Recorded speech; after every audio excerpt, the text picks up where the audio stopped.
Hello friend, કેમ છો? Welcome to my channel. તો આજે હું બનાવી રહી છું ઇડલી સાંભાર. તો ચાલો શરૂ કરીએ. તો એના માટે એક કુકરમાં મેં 2 મોટી વાટકી જેટલી તુવરની દાળ લઈ લીધી છે.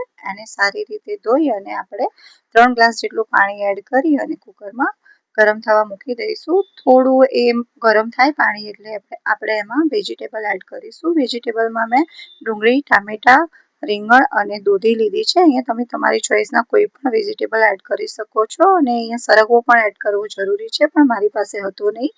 દાળ બફાય ત્યાં સુધી આપણે ઇડલી થવા મૂકી દઈશું. તો ઇડલીનું સ્ટેન્ડ મેં ઓલરેડી એમાં પાણી નાખીને ગરમ કરવા મૂકી દીધું છે. હવે આવી રીતે આપણે એના મોલ્ડમાં બેટર રેડી અને ઇડલી થવા મૂકી દઈશું. બીજી બાજુ આપણી દાળ પણ બફાઈ ગઈ છે, તો એનો વઘાર કરી દઈશું. એના માટે મેં એક તપેલીમાં 3 મોટા ચમચા જેટલું તેલ લીધું છે. એમાં રાઈ, જીરું, હિંગ, મીઠો લીમડો અને 1 સૂકું લાલ મરચું લઈ અને એમાં એક મીડિયમ સાઇઝની ડુંગળી એડ કરી દઈશું.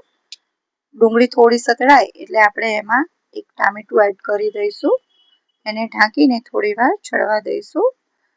હવે 2-3 મિનિટ જેવું થાય એટલે આપણે એમાં આવી રીતે એને હલાવી અને પછી મસાલા એડ કરીશું. મસાલામાં અહીંયા મેં થોડી હળદર પાવડર, લાલ મરચું પાવડર અને 2 મોટી ચમચી જેટલો સાંભાર મસાલો લીધો છે. હવે એને સારી રીતે મિક્સ કરી લઈશું. મસાલા થોડા ચડી જાય એટલે આપણે બાફેલી જે દાળ છે એ એડ કરી દઈશું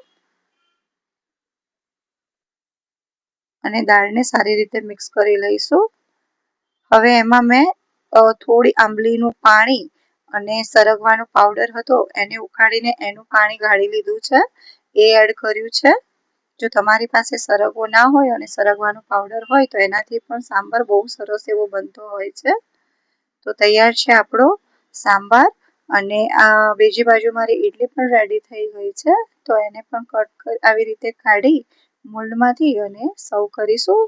તો તૈયાર છે ઇડલી સાંભાર, જેને મેં કોકોનટ ચટણી અને લાલ મરચાંની લસણવાળી ચટણી સાથે સર્વ કર્યું છે. Thank you for watching. મારી ચેનલને સબસ્ક્રાઈબ કરજો, લાઈક કરજો અને શેર કરજો. Bye bye.